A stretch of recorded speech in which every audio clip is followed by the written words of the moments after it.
All right, check it out. I want to do this video because I think it's important to understand a lot of things, and it's important to understand things about guys like Kwame Brown and why he's going off the handle.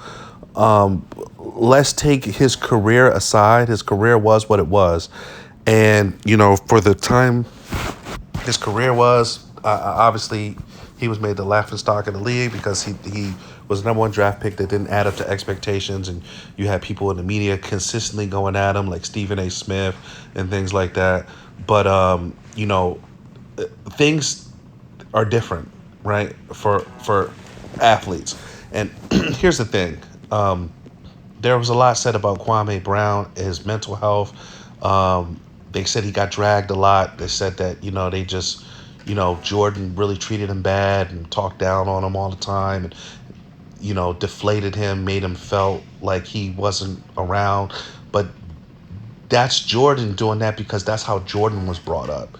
And Jordan was brought up in that you put somebody down to build them up type of mentality. That's don't work for these new generation guys, the new boomers, not the new kid Gen Zers, Gen Xers or whatever. I don't know, Gen Xers or whatever. But these new generation kids, they can't take that type of humiliation. But Kwame is around my age, and he's grown now, and so recently he's had an issue with a lot of people.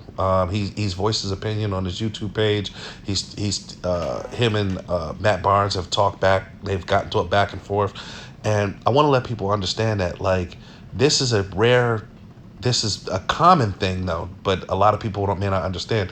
This is a situation of things that happened to a person when they were a boy in reference to them being different now because they're a man. And you can't treat people like boys just because he was in the NBA and he didn't mature and he didn't do all this and all that. That boy still came in the league at 17 years old. That boy's still a child when people were talking bad about him. 18, 19 years old, calling him a bum, scrub, washed up. He was still a child then. He still was trying to develop mentally, and he was getting his feelings hurt by his idols because his dream became a nightmare. He wasn't good at what he done, and the media and everybody was just down on him because you're 7 feet tall, you're supposed to be the best, and we drafted you first, and we want to make our money off you. And a lot of people are gonna let you have it. When you're in the media, they're gonna let you have it, right?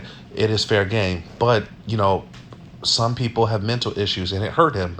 It hurt his career. He wasn't older. He wasn't like in the NFL, the guys tend to be 21, 22 when they come in, and they're a little older. They're a little bit more prepared for life because they had the separation from home for a couple of years before they actually went to the NFL. They were playing in front of 110, 120,000 people. Now it's brought down to about 40, 50, 60,000.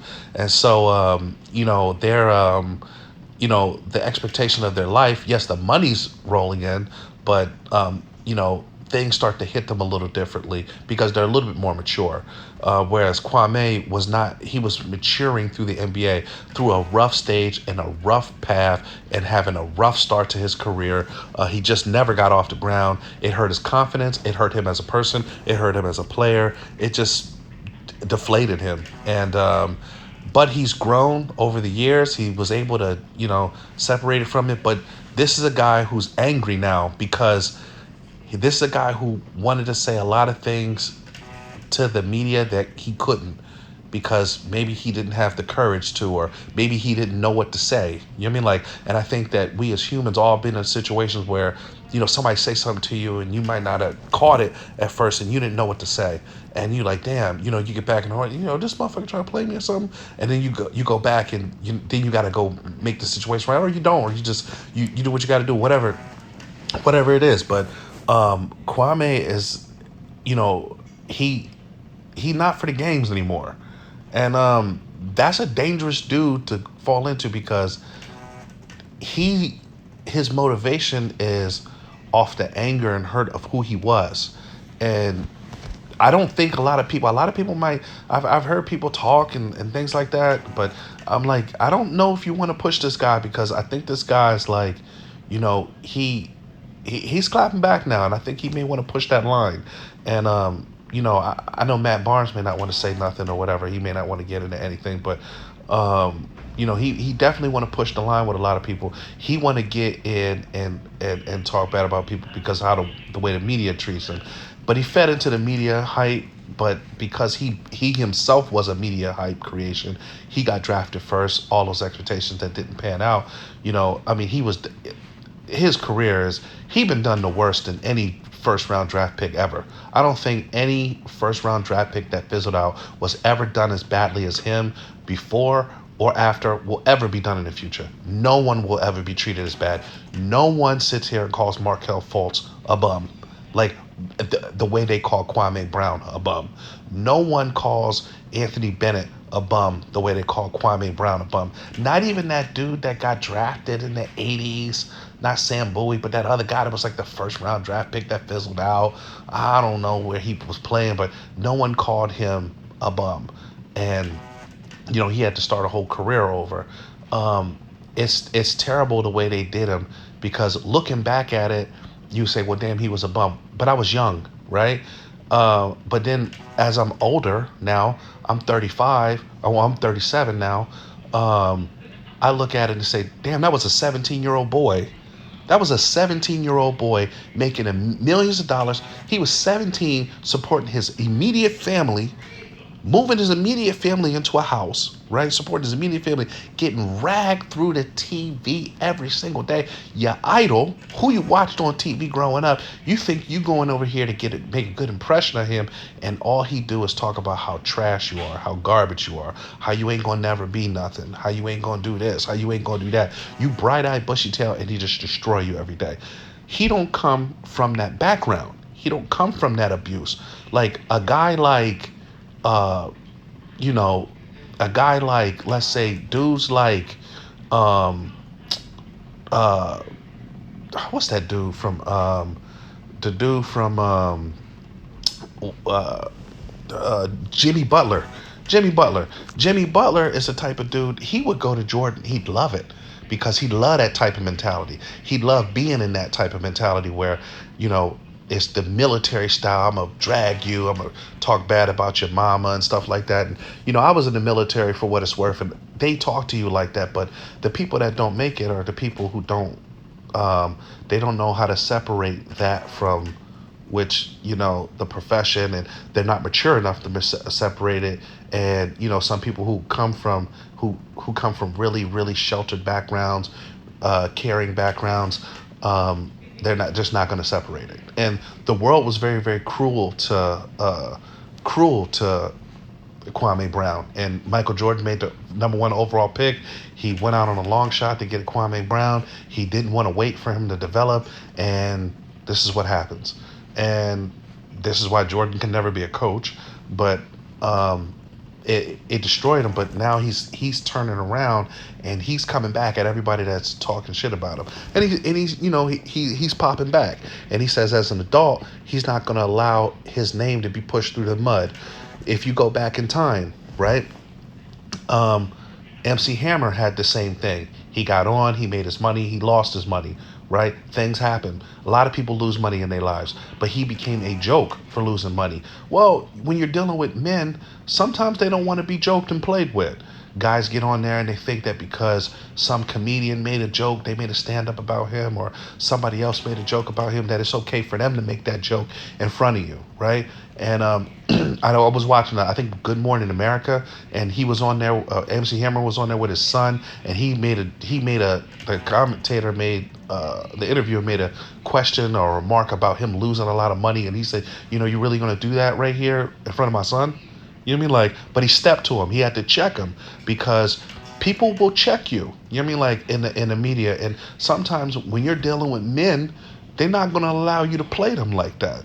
And a lot of people got to understand that. I understand that Stephen A. Smith and them guys, they're there for, entertainment purposes and things like that. But you talking about people. You talking about grown men like this. You're not talking about this and that. And I don't care what you think. I don't care what anybody thinks. There is a low-level threat of violence amongst men. You know what I mean? Like, there is. So don't sit there and say, if you're going to fix your face and not say it, this and that and the third. And my thing is this. You can say it. right? You can say whatever you want to say, right? But be prepared to say it in front of that man too. You know what I mean? Like, don't turn it down once you around. Now you around him. Now it's all different. You know what I mean? Or what you could do, right, is and all another thing too that you got to worry out for. If you said it in front of him, it's up for him to decide how he gonna respond to it. He may want to see you about that. He may want to say, you know what, I don't like what you said about that. And he may want to catch a fade. Well, guess what? You don't have to give him a fade. You know what I mean? Because that's what he want. Maybe that's what he want. Maybe some dudes they ain't with all the talking. Maybe some dudes want to talk it out. It is what it is. But you know, I think that his name has been run through the mud for a long time. So I don't blame Kwame Brown for talking about this and that. You know what I mean? Like some dudes do dumb things, right, in their life, right? And you know, like Kwame Kilpatrick, right? Yeah, you just gonna get run through the mud for that. You know what I mean? Like guys that get caught locked up doing stupid shit, like the dude that killed his Chicago, killed his mom for fucking the goddamn insurance money to do a rap video. Like you just gonna get drugged, right? But like this is like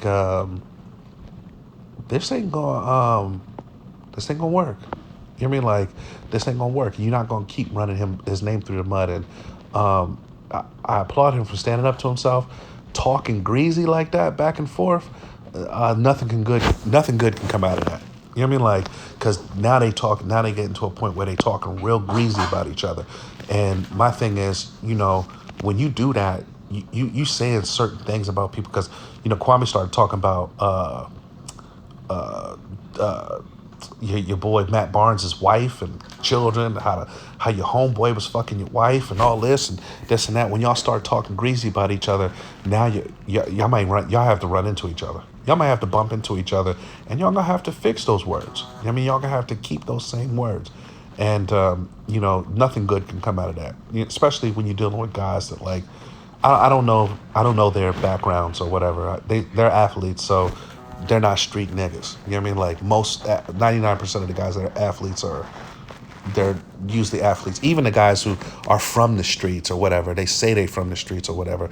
They were in AAU camp every fucking summer, and all throughout the year they were in basketball. They don't let them lie to you and say this and that. They had no parts. You know what I mean? Like a gun wasn't picked up and shot by their hand, or they wasn't in a street fist fight and a knocking dudes. Like, yeah, maybe when they were 8 and 9, but when they got discovered, that shit is over with. You know what I mean? Like, no, they were athletes. So don't let that fool you. But to top it off, but to just make sure that you don't want to be like talking greasy and stuff like that. I don't like, but sticking up for himself. He definitely Kwame is he has a right to say what he wants to say, and if it's on his own platform, I applaud it. But the greasiness, because them two, they're gonna start talking greasy about each other. It's gonna be.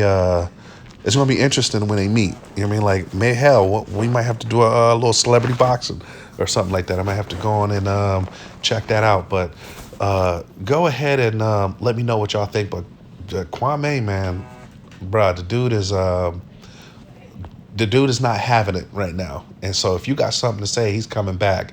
You know, anybody that owed him money, you know, he got something to say, yo.